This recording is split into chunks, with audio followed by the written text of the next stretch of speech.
This episode is brought to you by freedadcourse.com. You are always one conversation away from changing your life, and the power of hello is something that I subscribe to every single day, and I'm always saying hello to new people everywhere I go. Increasing your opportunity, increasing your connection, and getting access to solutions to the problems that you are facing, whether you're on active duty or just beginning your veteran transition, or you've been transitioning out for 20 years. On the other side of hello are the solutions that you're looking for. Again, head on over to freedadcourse.com. Get your 5-episode audio course to create more connection, create more friendships, and get back to living the life that you're trying to design. Dory 1, this is Fire Team Delta. Dad's coming home. Welcome to the Military Veteran Dad Podcast, where it is our mission to bring every dad home. I am your host, Ben Cloy. I'm a United States Marine veteran, husband, and a father. We will bring authentic conversations to inspire action in your life so we can close the gap between the dad you are today and the dad you want to be tomorrow. This is the Military Veteran Dad Podcast. Hey guys, welcome back to another episode of Military Veteran Dad. I'm your host, Ben Cloy. This is episode 134. I just got off of a 5-day hunt and fishing expedition up in northern Wisconsin. Great time. Stay tuned for this upcoming Fatherhood Friday where I'll dive into it, unpack a little bit what I learned, what my experience was like, and all that going with it. But today, we've got Jake Blanchard. Jake is just an all-around good guy, and he's been through a lot of the same struggles that I've been through, and that's what originally attracted me to Jake. I've been on his podcast. He's coming on mine today. The episode, it's just really rich in experience and having to really unpack those things that are holding us back. Jake is not a veteran, but his story is one that every veteran needs to hear because we are all trying to rewrite our story and to leave the past behind and enter the future. So let's get right into this interview with Jake Blanchard. And if you want my big takeaway, hang on to the other side. Welcome to the podcast, Jake. Hey, Ben, thanks for having me, man.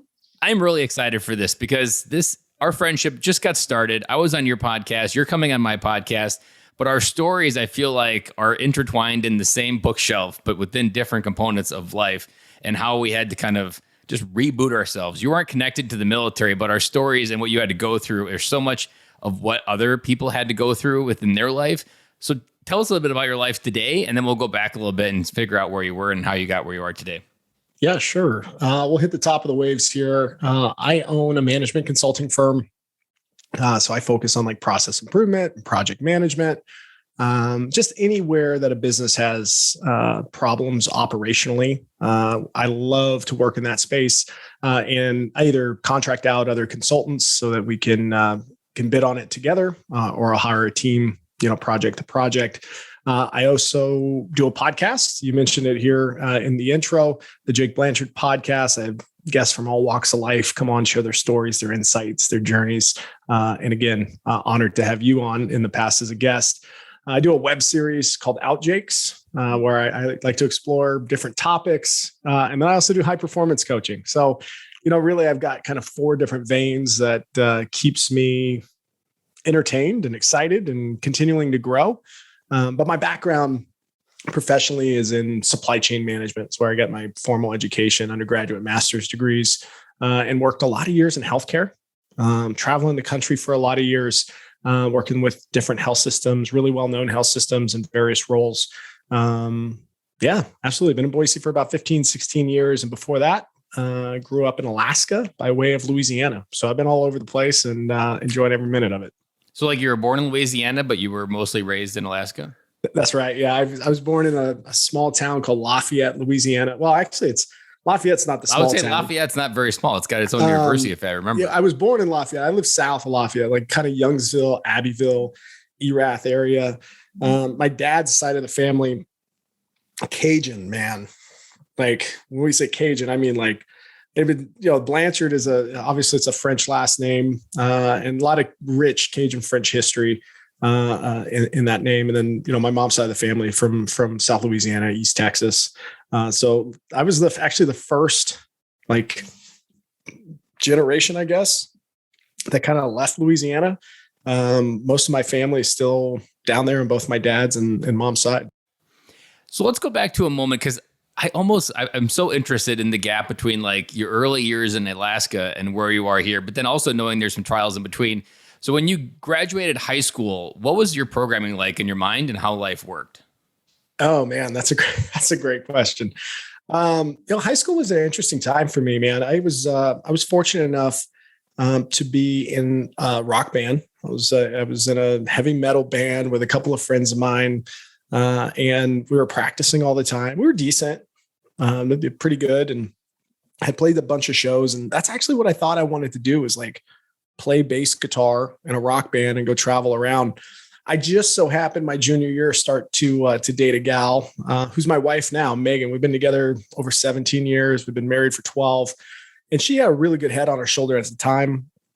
And she was looking to go to radiology school, and she wanted to be an X-ray tech. And, I wasn't necessarily sure on what I wanted to do. It was like, well, if I go to college, I could probably get in. I had decent enough grades. But I had very little realization of what that journey might look like. Like, I'd sat for my SATs, ACTs, definitely didn't blow anything out of the park, really average or maybe below average from that standpoint. But her being driven allowed me to see a future outside of, say, the state, or a future outside of just having the blinders on, wanting to do music only. So I took a chance and followed her to Idaho. We started living together at 18, and that's kind of what my programming was then. Was just like, hey, let's take a chance. Let's get out of Alaska and let's see if we can make this work. So did you believe that there was like other roads, or did you kind of still adopt it? Like I have to get a job, I have to go to school, I have to follow this common path of what we call the American dream? That's a great question. I would say that once I committed to going to college, I really ignored any other opportunity for, say, a varying path outside of, traditional education, white picket fence, golden retriever, which, it's funny. My wife and I laugh. We literally have a white picket fence and a golden retriever and a 7-year-old and a 5-year-old and a house out in the suburbs. And it's like, okay, like that was the thing. And for me, and we can unpack this a little bit more, because that wasn't something that was like deep inside of me to achieve. Achieving it is just kind of like, I don't know. I guess this is where we were headed. So, it just happened without us even knowing it. Yeah, for sure. But yeah, I once I got to college, though I kind of messed around my first 2 years, I ended up taking it really seriously my junior year and invested fully in it. Was there anything you got wrong about how life works in those early years that you kind of just assumed because everybody else was doing it? Because for us, and I think veterans even, because we're coming out, we're following, using our GI Bill, we go out, we do what we're supposed to do, that we just don't really ask better questions to see if there's something different. Even once we get to school, we just kind of think that there's this road you follow, and you get to the end, you get your paper, and then you move on to the next step. It's very process orientated almost, from like probably what you do now. And I feel like a lot of people that didn't have the military go from high school to college, they're still a little bit more free spirited, but the military kind of makes us more disciplined and we're just more focused. So is there anything that you kind of got wrong when you were going through there? Oh, you bet. I think the biggest thing was, because I was a okay student, I got really good at arguing C's to B's in high school. I used to I'd get like a C+, and I would like look through the test and I'd pick the couple of questions that would get me over the edge. And then I would go basically argue with a teacher to get her to or he to understand that this is how I read this. And I had this whole lot, I spent more time trying to argue 1 or 2 questions on the test than I'd spend on the test, because that difference between a C and a B in my parents' eyes was really big. So I wasn't doing the work, and I could kind of argue myself into this realm. And a lot of teachers just kind of gave up. Yeah, whatever. I'll give you the other 2 points if that's so important for you. But by the time you get to college, and by the time you have an actual job, you realize that you can't just argue your way into things. And that was a big realization for me. I mean, I was always trying to make that extra effort to convince people of, maybe there being another side to something. And I got a lot of value out of those conversations, but, reality kind of hits you in the face, and people aren't, they're not saddling up for that kind of shit all the time. So, a couple people losing patience with me early on made me realize that, maybe I should just let my actions speak for themselves and do the work and and be a little more reliable. What I hear in that is almost this like early lesson that you had to learn that the external universe won't validate what I have to feel on the inside myself. 100%. Yeah. Like my parents' approval, these extra points, like whether a professor says it or not, I'm sure there's a little bit of ego in this that you went around bragging you could go from C's to B's, that this was all kind of like external cushioning to make up for that feeling that maybe you didn't have on the inside. Yeah. Yeah. My dad, the first business book I ever read, my dad gave me, I was like 13 years old. I still have it on my bookshelf over here, but I believe the title is something along the lines of, you don't get what you deserve, you get what you negotiate. And I like really took that to heart. It sounds like it. and I figured like I could just negotiate my way out of everything. And there's an important skill set there. Like negotiation is critical in my day-to-day business, running my firm. Like absolutely, you have to be able to go to the table. You have to kind of know what the stakes are. You have to know what your best alternatives are in any kind of negotiation that you get into. But really, if that's your core value proposition, as opposed to like, hey, I'm a really hardworking individual that also can negotiate for myself, like that shift in paradigm was important for me. And I found it around 21 years old, 22 years old, something like that. And I feel like when you were able to like negotiation in general is when you come from the place of as a whole person, it's more about like what's the truth on the table versus almost negotiating some like ego or trying to just like hide something. And then there's also, then you hurt your trust when you're doing it from that component versus like, this is what it is, but we're really not where we need to be. But you're not doing it from that place of like what you had mentioned earlier about the feeling of something on the inside. Oh, sure. And they'll tell you, if you study negotiation, what you're really looking for is a win-win or a win-win-win, right? I mean, you really want to make sure that all the people who are participating in the negotiation are walking away from the table feeling validated, feeling whole, feeling like they got the best deal or got a good deal in there. And when you're only negotiating selfishly, like for a grade, your teachers aren't winning. They're not getting value out of that. And if you take that into the work environment, you could probably relate thinking about people that you've worked with that can't take individual responsibility, that can't raise their hand and say, hey, no, I did that. They'll try to convince everybody else that it was someone else's fault or some happenstance that they have nothing to do with. I'm glad that my maturation process started to kind of shift and kind of give up on always trying to convince everyone how right I was. So let's go to your dad origin story. Because when we just first found out you were becoming a dad and like 2 weeks prior, you weren't in the best physical shape and you'd almost kind of like let kind of life become stagnant, probably from the way you were describing it. Yeah. There's kind of two layers to that. So I know you and I have talked a little bit about my daughter being born and really being an awakening for me. But I have a son who's about 2 years older. And I had quit my job at a hospital. This was at the end of 2012 to take an opportunity to be a consultant in Southern California. So I was literally getting on a plane every single week from Boise. I was flying into Los Angeles. And 2 days after I quit my job, my wife told me she was pregnant with our first child. And so I had just signed up for this year-long commitment to be on a plane every week, to only be home Friday, Saturday, fly back out Sunday, and be gone the next week. So, as far as origin stories as a father, I found myself, I got my contract re-upped. So I spent about 2 years in Southern California. The first year of my son's life, I was home for about 70 days, which was tough on me.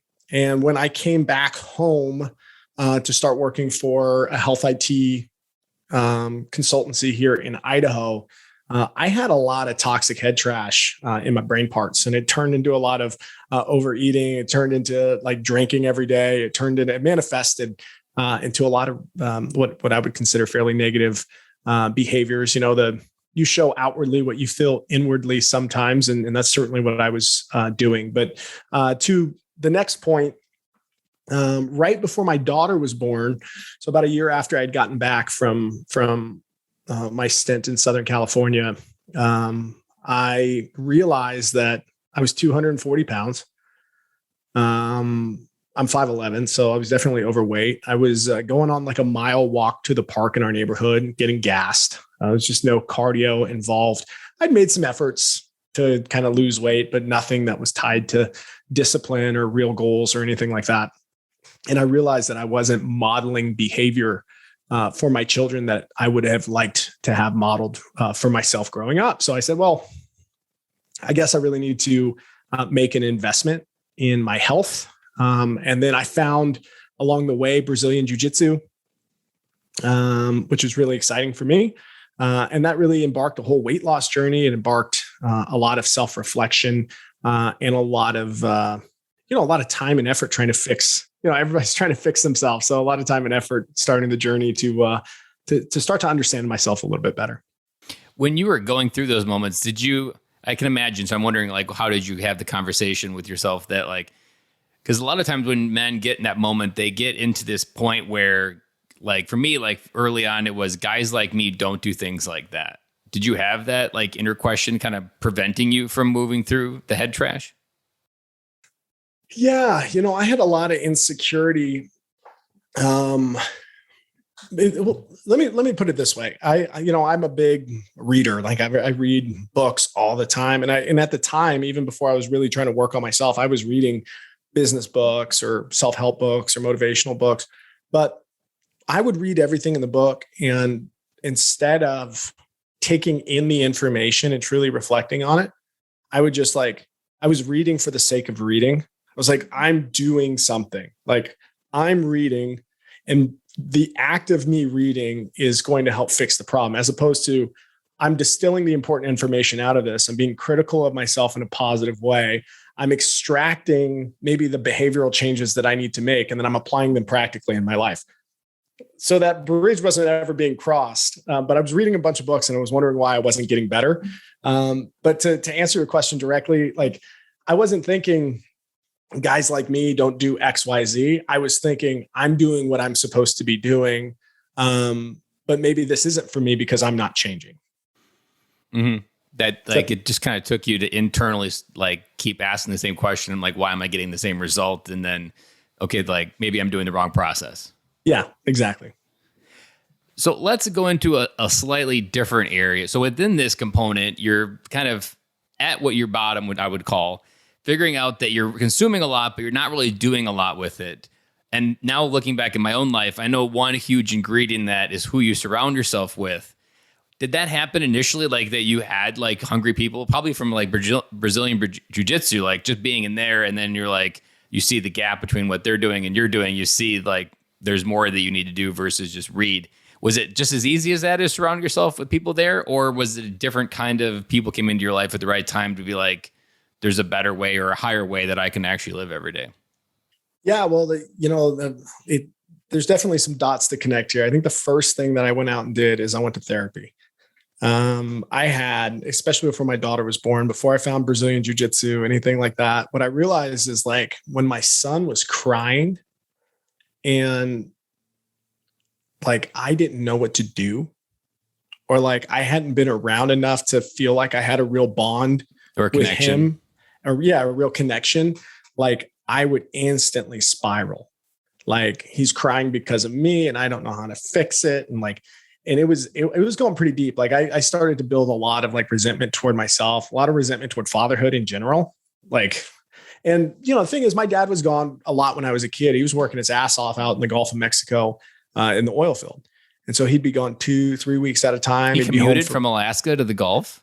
No. We in Louisiana. I was there till I was 10. Oh, okay. That makes more sense. I was like, that's a long commute. No, but hey, a lot of people actually.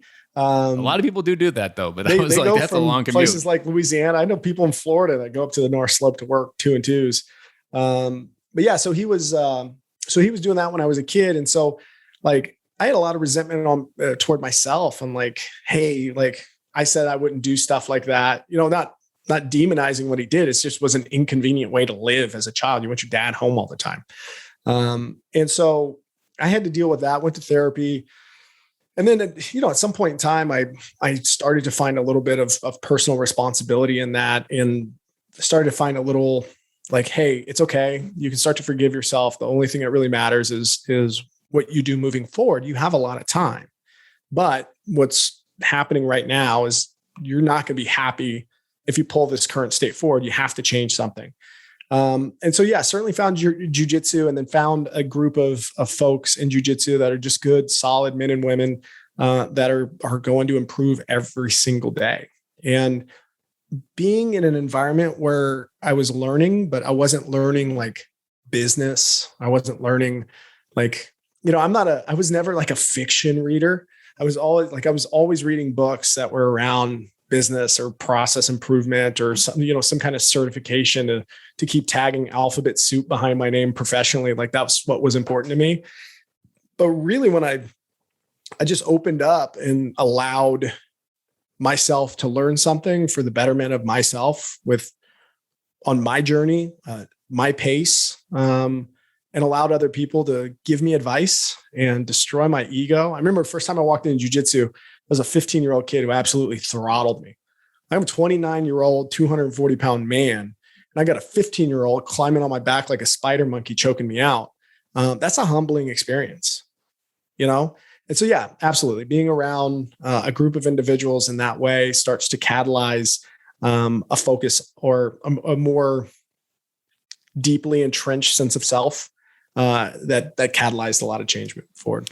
As Matthew McConaughey would say from his recent book, Green Lights, you learn the approach to life versus like the knowledge of life or the doing of life. But it was like, because he says his book isn't a self-help book, autobiography. It's an approach book of how he approaches life and ended up where he is. And that's what you kind of get when you observe a process. Because like you said, Brazilian Jiu-Jitsu isn't something that you can make $1 million at. I mean, you probably can, but most people won't. But it's something that just kind of carves away your soul to reveal more of what's underneath through that BS. And it's in one of those physical things as well. Like you actually have to like put in the work. You have to grow through that work, and you get to see the transformation as well. So like it has a physical metamorphosis that happens, the internal part. I can only imagine how that like materialized throughout your time. And I would imagine your son's old enough for it as well now, or not yet? He is, and he trains kind of in the winter time. He's a lacrosse player, so like he's 7. He's about to turn 8 actually next week. And he loves that sport. So we're kind of, anytime he has a gap in his schedule, he'll go and train. And it'll be up to him when he gets a little older if he wants to train really seriously around it. What day is your son's birthday? The 18th. That is the exact day of my son's birthday. Oh, nice. How old's your son? 7, or he's turning 7. Oh, he's turning 7. Okay. So Easton's turning 8. That's really cool, man. Yeah. Like the irony in our stories continue to continue. For sure. So let's go into, like, you've got this moment, you're rebooting it, you're kind of peeling back away the onion, you're revealing more of who you are. How did you get the clarity enough in the balls to really redefine your life and start your own business? Because that's an entirely different layer of going out there and putting yourself out there to make sure, one, that you don't create something that becomes the enemy of your family, that you don't get caught up in that consulting world before. I mean, there's probably some internal fear that you even dealt with, like, how am I not going to get back to where I was? So what was that growth moment like? Yeah. So, the funny thing is, I talked about that tipping point around junior year of college where I got really serious about business, or like I actually got serious about being a consultant before I really ever had my first business job. Right. I was like, I turned in my apron working at Chili's, got a scholarship, academic scholarship, and then was like, I'm going to be a business consultant. I don't want to work for anybody. I want to work on problems on their behalf. And then I want to leave because I don't want to operationalize anything. I just like to solve and then move on to the next problem. So I created my consultant firm when I was 21 years old. I mean, I own the name. I filed the LLC originally for it, had the domain, all that. I didn't really act on it or do much with it until that time I went to Southern California. So I opened it up for 2 years. I had a couple months left on the contract when I left UCLA Medical Center. I had 1 or 2 other deals in the hopper that I could have worked. But what I needed, because mentally I was just exhausted from being on planes every week and wanted to spend some time with my children, and was planning on having a second child and just could not think about traveling that much in that way anymore, closed the consulting business down for 5 years. And, I made this transformation, like we're talking about, I lost 50 pounds, whatever it is, 60 pounds, something like that. at the time I was buck 42. I went down to about 183 and I'm about 195 now. But losing the weight was just one part of kind of the rebuild. And I didn't really get the second piece of it until 2 or 3 years later when I had some unearned arrogance associated with just like who I was. Like I lost weight and I'm a consultant or whatever. And I just kind of felt like I was hot shit. And it was starting to permeate into my life, like the way I interacted with my wife, the way that I interacted with other people. Like, I mean, I've had people nickname me two shits because they couldn't give two shits about what I had to say because I was always trying to be right. I was always trying to like, badger them with some kind of fun fact. And well, when you've been reading as much as you have, because that was kind of me early on, like you were almost, it was like a smoke screen. Exactly. You try to like be the smartest person so they don't notice something that you don't want to admit because you know all this stuff. And that's supposed to make, it's going back to probably that external validation that had in full circle and showed up in its ugly head. Yeah, that's 100% it. So something was still kind of missing there. And I think a lot of it had to do with just accepting the fact that I needed to level up in another area of my life, which was showing up as a husband, showing up as a father, being really purposeful about the time that I'm spending with my family, understanding what my time and being around me actually means to them and giving that value, because that's something I didn't really do. I was just like one of the 4 people that exist in the home, as opposed to someone who can change the pace and the energy of the day, or someone that they've been waiting to see all day. Like those, it just didn't set in for me. I had a little over 2 years ago an opportunity to travel down to Southern California because I had heard about this new program called the Modern Day Night Project. And it was put on by a guy named Bedros Keuilian and a Navy SEAL and a Marine and this, this martial arts expert and this former SWAT operator. And just some really cool, solid guys that were trying to help men, one, physically test them, which was something that I deeply needed, was a physical test, and then beat them down into a way that they could deal with maybe some deep-rooted trauma or just wake up to, maybe where they're phoning it in different areas of their life. And so I needed that intensity. I went through that 75-hour program. It's no walk in the park. 40% of the people who try to go through it fail to go through it. There's a bell, you ring it if you can't make it through. Like it's very modeled after maybe buds or, some of these types of things, at least in the context of the bell. And so when I got back into Idaho, I realized that I wasn't living my truth. I wasn't doing the things that were truly important to me. I was working for an organization who I believed in and who I liked and who I appreciated in a lot of ways, but it wasn't filling my cup long-term or professionally. And so I decided I'd start my own business and, see where the world goes from there. Well, in this case, you didn't have to start it. You just had to pick up the pieces. Exactly. Yeah. To get back to consulting, which was something that I was, always interested in all along. If I was to do something in business, I might as well be listening to other people's business problems and then help them apply frameworks or distill what the problem really is and then offer up solutions. Yeah. I'm not sure where you're going to go with this question, but I'd love to hear anything you've got on it. Where was your relationship with your dad during the struggle? Did you open up to your dad that you might feel lost and that you were having this trouble connecting? Like, what role did he play? Yeah. So, this is something I don't talk about a whole lot, but right before my son was born, my parents and I stopped talking for the better part of 3 years. Very little contact between us. Let's see. So it had been 2013 through about 2016, 2017, something like that.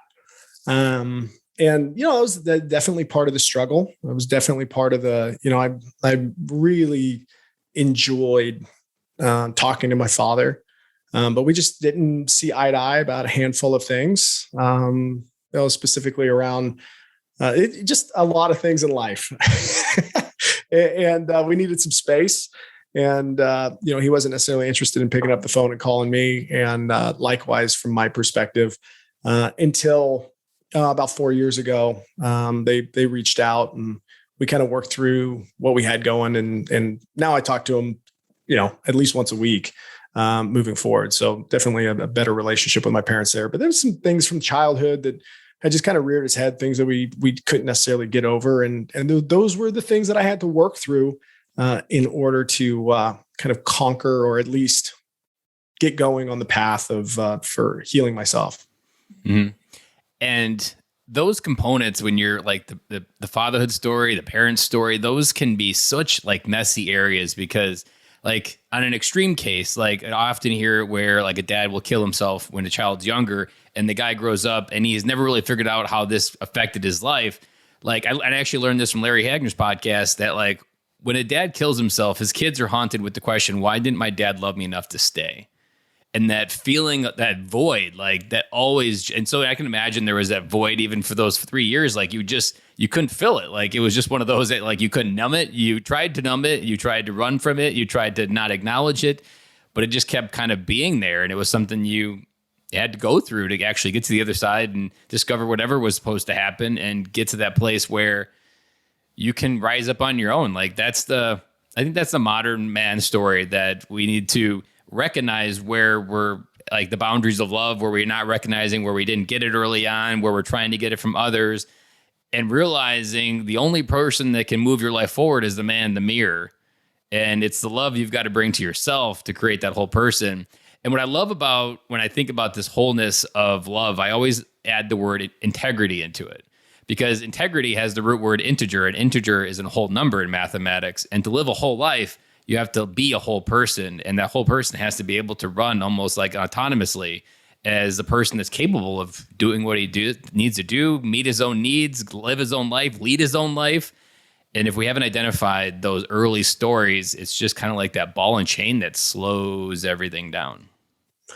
Yeah, no, I agree with that fully. And as we're kind of unpacking this, I think the biggest issue that I had was not that I need validation today, but I think that most men who are lucky enough to have their fathers around when they have kids would love the feeling of their father being like, "Hey, you're doing a good job, son." Like, "Hey, like yeah, you're that's not like $1 billion feeling." And right. And it's like, never too late. If there's a dad out there listening, it's never too late to have a relationship with your kids. No matter how much drama and trash is under the bridge, it's always easy. And like a child is, no matter what he tells you, even, they're always looking to have that conversation. They just need someone to not give up on them almost. It's like that feeling that they just need to know that you fight for them. Even if they're not ready for you to be there, they want you to know that you care enough to try. No, for sure. And, I've had that feeling since, and my challenges with my parents, and we worked through those to the best of our abilities. We got to a place that's very stable, but between our families and whatnot. And I think it's a really good relationship these days. And I share a lot about my life with them because they ask, because they want to know, because they're present these days. But those 3 years, especially when I was transitioning out of working in Southern California, I was trying to figure out myself as a father. I was trying to understand why I felt the way that I felt about myself. I think a lot of it had to do with just having that void, or like having that guilt around, I wishing that we had a better connection at that time, at the early stages of my son and the early stages of my daughter's lives. And what I want to highlight, because this is something that veterans can really get hung up on, and I feel like you've also recognized it, and so I want to bring awareness to it, is that you've woken up to this idea that you lived a rich life that has good and bad, but that richness is what's going to lead you into the future and have stronger kids, more capable daughter, more capable son, that you're going to be able to use the full capacity of your life and how it's unfolded, the good, the bad, and the ugly, to strengthen your family, not something that creates this barrier or prevents you from being who you need to be, or you reaching your full potential. Like that is something that many dads really get hung up on, is we see all this baggage as reasons why we can't be a good dad. But in reality is it's all the reasons what makes you a great dad when you understand how to use it. I think I think another part of the equation here is that I spent a lot of years trying to change them or manage their perception of me, like really, really wanted to influence how they saw me and what light they saw me in, as opposed to just being really authentic with who I am and just and having that confidence that like, hey, I am a good dad, and hey, I'm a good husband, and hey, I'm good at business, or I'm good at this or that. Like, and just being proud of myself. I was looking for that external validation. I was looking for that, like that knighting. I was looking for that relationship that I wasn't building. People will build a relationship that you allow them to build with the way that you act. So if you act very mature, if you act, you need to act in the way that you think of, you know where I'm going with this, right? Yeah. You want to act essentially as like the person you want them to reflect back, and what you reflect out will be reflected back. And you'll often, if you're upset with what you're getting, it's usually because you're putting something out that's just coming back in your face. Then I need you to have the words for it, brother. Yeah, usually I always have an amazing analogy. That's usually something, one of my superpowers is the way to have an analogy for every moment in life. Yeah, it's exactly that. And if you're trying to dictate the way that everyone feels about you, and if you're trying to dictate every little thing or perception, or getting caught up on any word that they use because it offends you in some way, shape, or form. I mean, that's what I'm guilty of. It's just being hypersensitive instead of just kind of letting the relationship kind of flow through me. And it took those years to learn that, and to go sit beside myself and kind of reparent myself in a meaningful way, and to develop a sense of self as a man, and as a father and as a husband, and then come back to that relationship with a very mature, version of it, and to accept them for as they are, and to give them the opportunity to accept me and my family the way that we are. And I think that's really how you heal is if someone says they're sorry, accept it and move on. And that's what we did.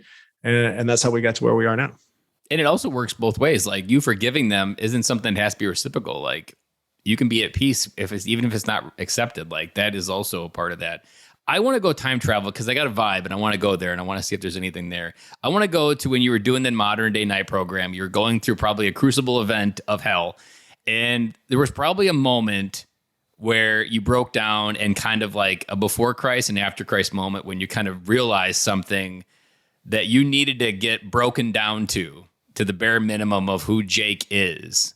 Is there a moment there? Yeah, there is. Man,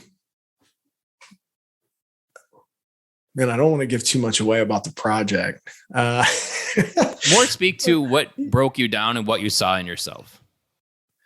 Yeah. We were like 60 hours in, and, you're carrying these big logs, these jugs of water, and I guess some call it the twig, which is just this like 200-pound box. It's a preposterous amount of weight. It has like straps on it. They have to carry it around. And I'm sitting there, and it's, again, it's like, you got about 15 hours left of this thing. We've seen a couple people leave already. And we were on this hike. It was like a 3-mile hike with all this stuff. And I actually might have been closer to 40 hours in. I don't know exactly what it is. Time just kind of slips by. But anyway, I remember sitting there. You were on the home stretch. Sure. I remember sitting there and going, one, hey, why am I doing this? Like, why am I pushing myself physically? Why am I giving up autonomy of my life and the decisions that I make for 75 hours and doing what these crazy people are telling me to do? And then I had the realization that, like, hey, you're not actually in control of your life right now. Like, that's why you are here. What you're doing is reestablishing control of your life. And in order to do that, the vehicle that you chose was giving control of everything away, so that you just do for a little while.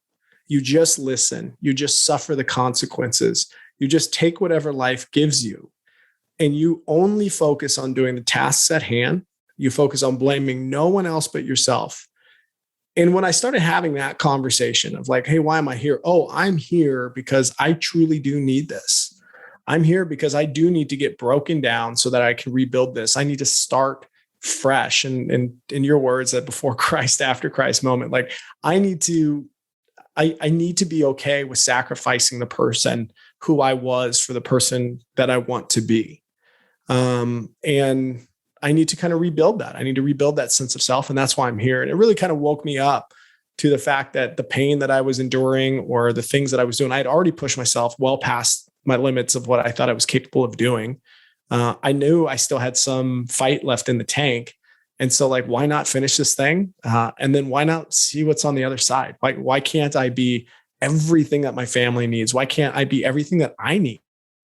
And the people that are around me, what they need, and my business. And why can't I just grow the thing that I want to grow and just work hard every day? Like there's no reason that I can't obtain all these things. The only person that's holding me back is my limiting beliefs. And so, probably paraphrasing actually the conversation that I had when you're on like a 20 or 30 minute hike, carrying heavy shit. And I really just started to accept the process.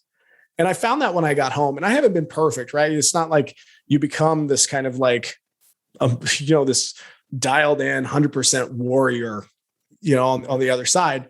But, and like you and I have talked in the past, what I found is my recovery time is what's collapsed. Like if I start to deviate, if I start to think negatively, if I start to do things that are not in my vision for myself, I can identify it, I can make peace with it, and I can course correct so much faster now. And I'm just always kind of in the room with myself, looking at the way that I'm interacting with things. And that's kind of what that moment and what that overall experience gave for me.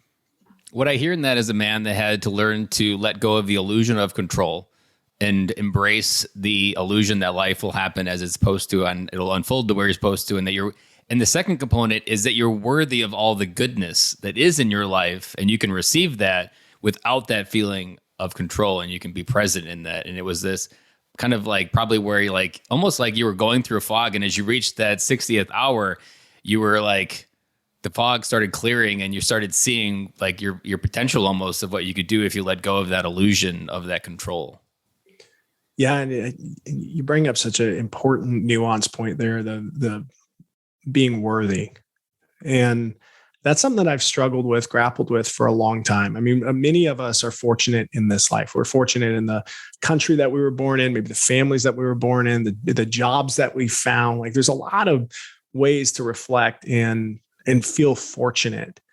Feeling worthy, I think is different. Like it's a lot easier for me to be like, oh, I was lucky, or, oh, this and that, as opposed to like, hey, I worked hard and I earned this in some way, shape, or form. And because of that, I'm worthy of the results that I've created in my life. Like I'm worthy for my children to tell me that they love me and my wife to tell me that they love me. That's okay. I got into this social contract with them because I wanted that love. That's how we're interacting. And you're perfectly capable of receiving it and processing it and showing it and reflecting it back as well. Like you can be this being of love that gives it back just as easily as you can receive it.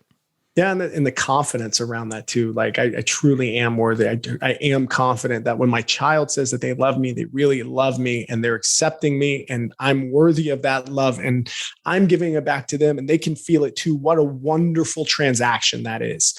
And I can tell you, just like we talked about earlier, when I came back from Los Angeles, for instance, I wasn't making that connection. I wasn't making it with my children. And then for those 2 or 3 years I just talked about, it was on and off with my wife. It was on and off with my kids. Like it was very hard for me to feel worthy of that love. It was very hard for me to get through that guilt. It was very hard for me to break through my ego, my false sense of confidence and false sense of accomplishments, and that people should roll out a red carpet for me because I'm Jake fucking Blanchard. No one gives two shits who Jake fucking Blanchard is. until I give two shits about who I am. And as long as what I'm trying to do is fill the people's cups up around me, be better every single day for myself, only compare me to me, love my wife and my children with everything that I have, and care for others who are, trying to build businesses around me or try need a friend sometimes.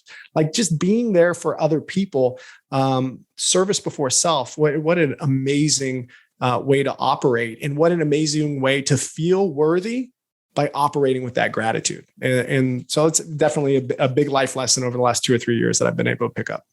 So with all the things that you figured out, where is Jake headed? Who is he becoming? That's a great question. Professionally, I have a lot of unfinished business. I grow in this consulting firm. And so, I have a vision of what I want this company to be and the types of clients that I'd like to work with and the types of problems I'd love to solve in the industry.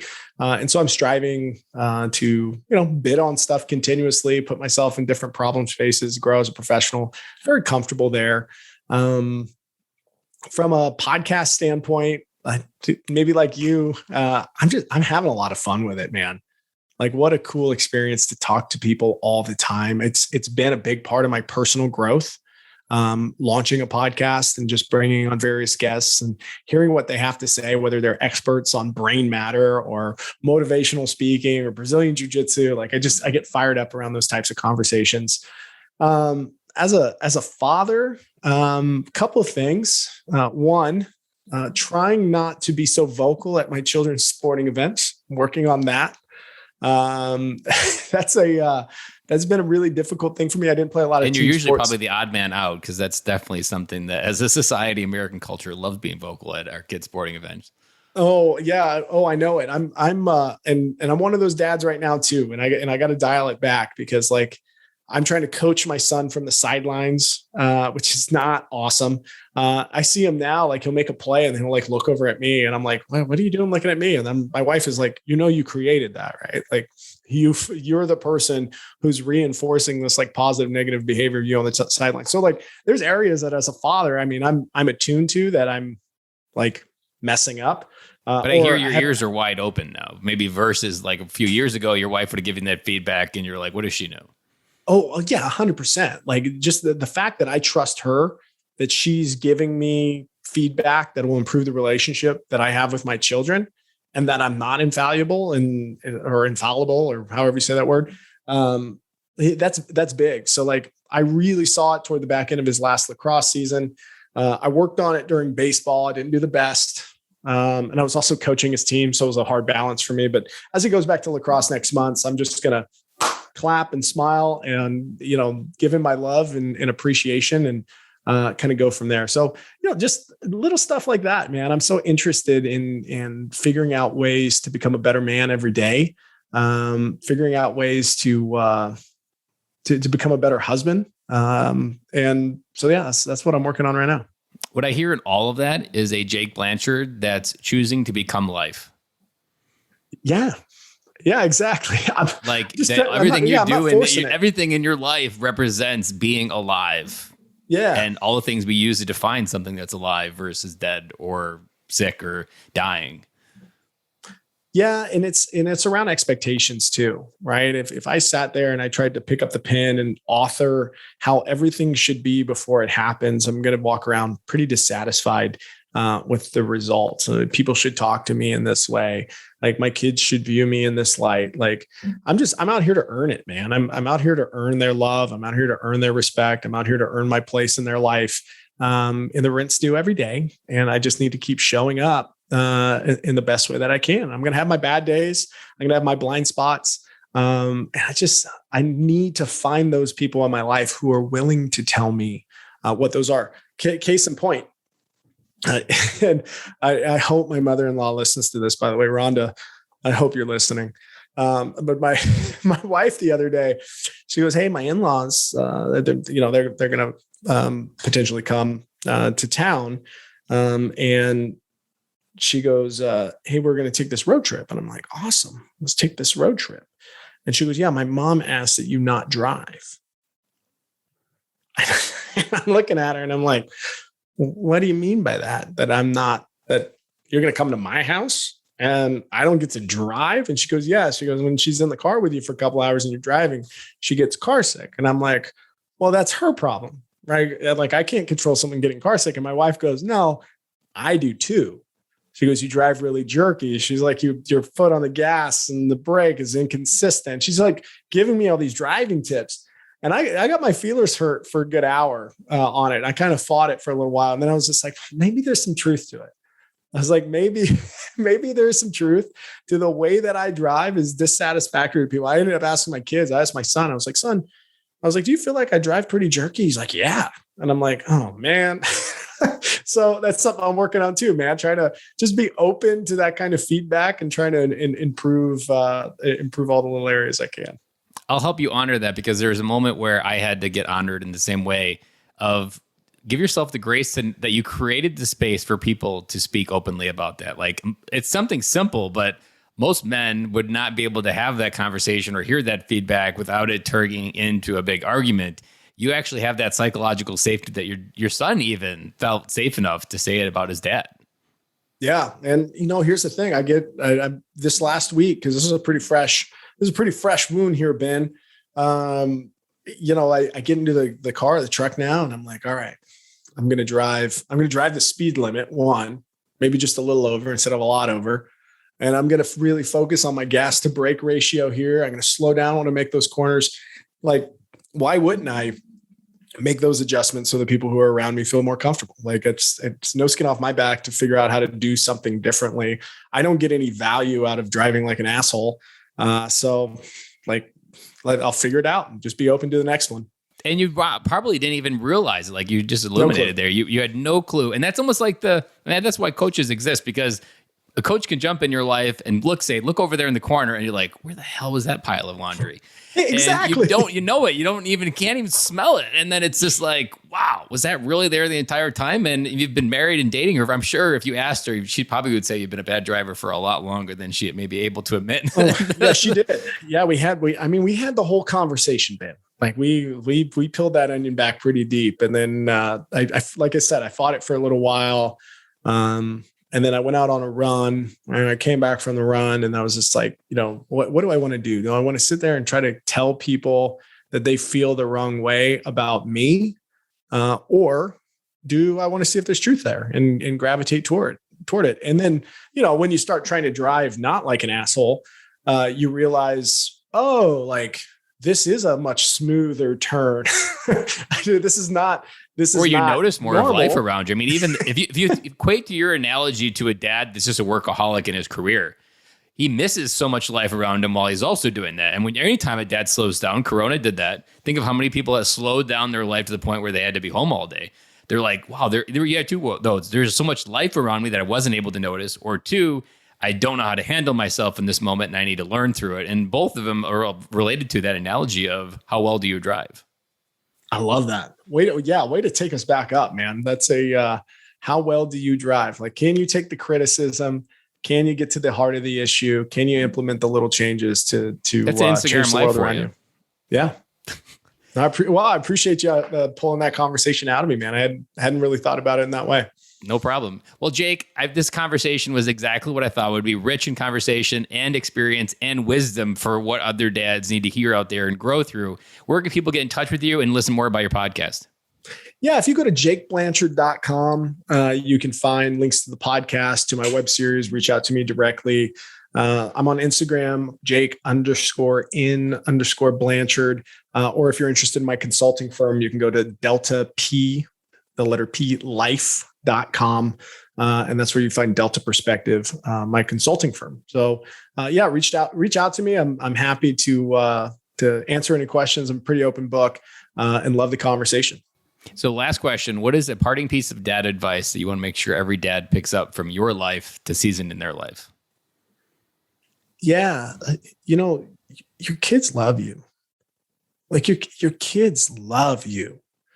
And you may walk into that conversation with, or just their lives with all your shit that you've got going on inside of you, your work stuff, your life stuff, all those different things. But those opportunities to honor that with them and to give it back to them, that means the absolute world. And I missed so many of those opportunities, either because I was physically away or I was mentally away.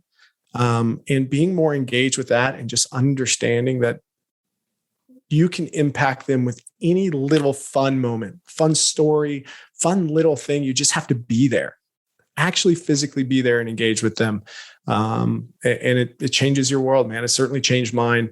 And a long journey, I'm going to keep making it, but I would encourage every dad to take a step back and think about what that journey looks like for them, and think about where they can continue to just level up and be there with love and just present for their kids. Well, I can't wait to see what the Blanchard legacy does from your daughter's standpoint, with a father that loved her in the way that he did, and your son who believed in him in a way that he wanted to like go out in the world and do big things with a dad that is hungry as you are. So I'm really excited to see where your legacy goes. And again, thank you for coming on the podcast. This was everything and more that I wanted it to be.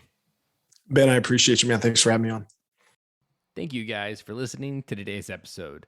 I hope that episode opened you up to the whole idea of being able to rewrite your story and choose life.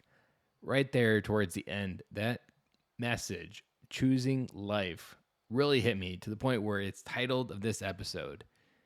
And it kind of hits me to the core of what my big takeaway is. Because oftentimes when we are constantly thinking about the past, we're not choosing life. We're choosing to stay stagnant, to be overthinking. And I, as I speak this podcast, suffer from this all the time because the past is often the only thing you can see clearly. But that's often the problem because the future is still unwritten and we often can only focus on what we can see. And often that is the past. So for me, again, my big takeaway from this episode is choosing life, choosing to be someone more than who you were. That is a core message that I hope hit home for you as a veteran. That was my intention when I brought Jake on this podcast. I wanted that story to resonate because our ability to rewrite, leave who we were behind, become who we were meant to be, that is everything that this podcast is focused on as being a military veteran dad. So with that said, let's get this episode wrapped up and get you back to the work week. And make sure you check out this upcoming Fatherhood Friday again for my 5-day takeaway from Northern Wisconsin. Guys, have a great week. Talk soon.